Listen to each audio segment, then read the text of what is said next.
네, 예상 문제 마지막 54번 문제를 같이 풀어볼게요. 54번 문제는 아이들이 스마트폰 사용하는 것에 대한 내용이었죠. 왜 스마트폰 사용이 필요한가, 필요성, 그다음 문제점, 그 다음에 어떻게 하면 아이들이 바람직한 방향으로, 좋은 방향으로 스마트폰을 사용할 수 있는가 쓰라는 문제였어요. 위에 글을 보면요. 스마트폰이 보편화되면서 보편화되다라는 건요. 다른 말로 대중화되다 똑같습니다. 모든 사람들이 사용할 수 있게 되는 것을 보편화, 대중화라고 합니다. 자, 이제는 모든 연령대에서 모든 연령대는 모든 나이라고 볼 수 있죠. 어린아이부터 나이가 많은 사람까지 모든 연령대라고 하죠. 스마트폰을 사용하게 되었다. 보편화, 대중화되면 당연히 모든 사람들이 스마트폰을 사용하게 되겠죠. 자, 하지만 너무 어린 나이에 스마트폰을 사용하는 것은 집중력과 인지능력 발달에 좋지 않다고 한다. 자, 아래의 내용을 중심으로 아이들의 스마트폰 사용에 대한 바람직한 방법에 대해서 자신의 생각을 쓰라 라고 나와 있죠. 자, 이미 위에 문제에서 아이들이 스마트폰 사용하는 것에 대한 문제가 나와 있어요. 집중력과 인지 발달에 좋지 않다 라고 나와 있기 때문에 이 문제점을 이용해서 글을 쓸 수 있겠죠. 자, 그러면 쓸 수 있는 내용 정리해 보도록 하겠습니다. 첫 번째 앞에서 왜 아이들이 스마트폰을 사용하는 게 필요한가, 그 필요한 이유에 대해서 쓰라고 했었죠. 필요성. 먼저 첫 번째, 왜 부모님들이 아이들에게 스마트폰을 사줄까요? 스마트폰이 없으면 아이들이 어디에 있는지, 무엇을 하는지 직접 연락할 수 없기 때문이죠. 아이들과 연락하기 위해서 아이들도 스마트폰이 있습니다.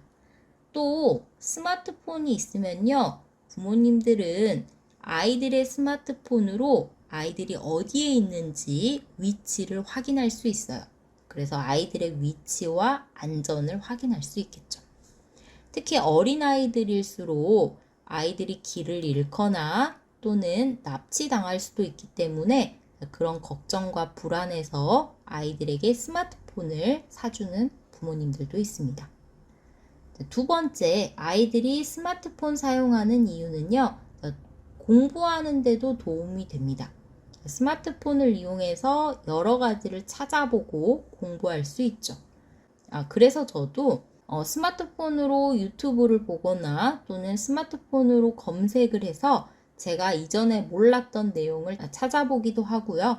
새로운 사실을 알게 돼요. 이렇게 아이들에게도 스마트폰은 공부하는데 어떤 내용을 새로 배우는데 도움이 되는 거죠. 자, 마지막은요. 자, 지금 우리는 디지털 사회에서 살고 있습니다. 모든 것이 기계화되고 정보화되었죠. 자, 그런 사회에서 아이들이 어릴 때부터 스마트폰을 이용하는 것은 디지털 사회에 빠르게 적응하는 데 도움이 됩니다. 자, 하지만 스마트폰의 문제점도 있죠. 자, 가장 큰 문제점은 바로 스마트폰이 중독성이 있다는 건데요. 스마트폰을 통해서 모든 것을 할 수 있어요. 또 재미있어요. 그러다 보니까 손에서 스마트폰을 내려놓지 않죠. 다른 일을 할 때도 스마트폰을 확인합니다. 그래서 스마트폰 때문에 집중력이 떨어진다, 다른 일에 방해가 된다 라는 문제가 되겠죠. 또 하루 중에 스마트폰을 사용하는 시간이 너무 많아요. 그러다 보니까 실제로 사람들과 직접 대화하는 시간은 없어요. 스마트폰으로 이렇게 메신저로 연락은 하는데요. 직접 만나서 이야기하거나 물어보거나 하진 않습니다. 또 스마트폰으로 많은 정보를 배우고 많은 정보를 알게 되지만 그 내용에 대해서 자기 혼자 생각하고 정리할 시간이 없어요. 새로운 정보가 너무 빨리 그냥 지나가 버리는 거죠. 이런 점들은 문제가 된다라고 볼 수 있습니다. 자, 그럼 이거 어떻게 해결해야 할까요? 자, 가장 쉬운 방법은 스마트폰을 언제 사용할지 규칙을 정해주면 되겠죠? 사용 시간에 대해서 규칙을 정하거나 공부를 할 때, 밥을 먹을 때, 이런 다른 일을 할 때는 스마트폰을 같이 쓰지 않도록 규칙을 정하는 게 좋습니다. 마지막은요, 아이들이 스스로 스마트폰 사용에 대한 자제력을 기를 수 있도록 도와주는 게 필요합니다. 자제력이라는 건요, 스스로 조심하고 스스로 주의할 수 있는 힘을 자제력이라고 해요.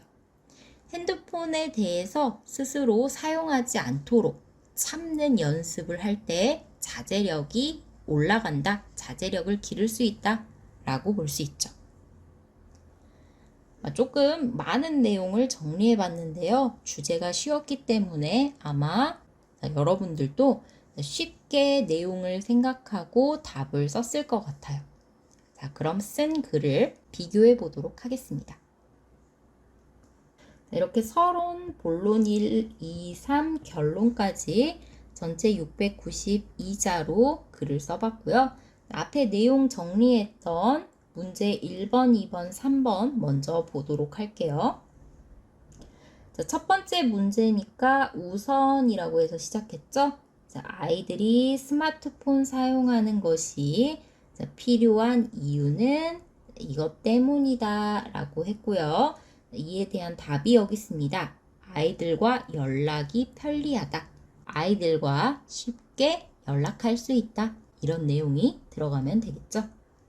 아이들과 쉽게 연락할 수 있어서 아이들의 위치, 안전을 확인할 수 있다.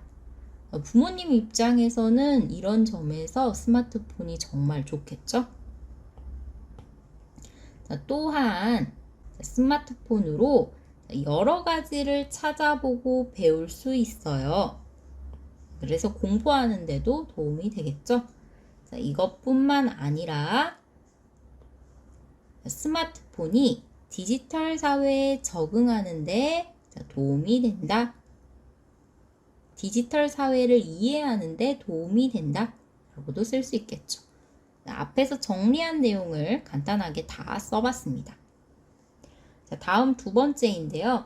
자, 위에서 스마트폰 사용하는 것이 필요하다라고 했는데 두 번째는 스마트폰 사용이 문제가 된다 라고 했으니까 내용이 반대가 되죠. 그래서 하지만, 그러나, 반면 이런 내용들이 앞에 접속사에 들어가야 돼요. 근데 저는 그럼에도 불구하고 라는 연결어를 써줬습니다. 이거 대신에 쓸 수 있는 거 우리 많이 공부했죠? 반면, 하지만, 그러나 이런 말들이 들어가면 돼요. 자, 아이들이 스마트폰을 사용하는 것, 자, 이것은 문제가 된다 라고 합니다. 자, 답 볼게요. 자, 어떤 문제가 되냐면요. 스마트폰은 중독성이 있어서 라고 되어 있죠. 중독성이 있어서 다른 일을 할 때 방해가 된대요. 자, 자꾸 핸드폰을 확인하게 되어서 자꾸라는 것은 반복해서 짧은 시간에 반복하는 것을 자꾸라고 해요. 자, 확인하게 되어서 집중력이 떨어진다. 자, 이런 문제가 생기겠죠. 스마트폰의 중독성 때문에 집중력이 떨어져서 결국에 다른 일에도 방해가 될 겁니다. 자, 또한 스마트폰 사용하는 시간이 늘면서 사람과 직접 대화하거나 스스로 생각하는 시간이 줄어든다. 이런 문제도 있죠. 자, 마지막 세 번째 본론 볼게요. 자, 따라서 이러한 문제를 해결하기 위해 이렇게 하는 것이 필요하다 라고 썼죠. 다시 한번 이야기하지만 해결 방법을 쓸 때 끝나는 동사는 는 것이 필요하다, 는 것이 좋다, 어야 한다. 이런 말들을 쓰는 것이 좋아요. 자, 그래서 답은 자, 스마트폰 사용에 대한 규칙을 정하는 것이 필요하다. 자, 정해야 한다라는 거죠. 자, 규칙에 대한 구체적인 예는 뒤에 나옵니다. 자, 정해진 시간에만 스마트폰을 사용해서 놀거나 다른 일을 할 때는 스마트폰을 보지 않는 이런 규칙을 정해서 스마트폰을 사용하는데 자제력을 기를 수 있도록 도와야 한다라고 썼습니다.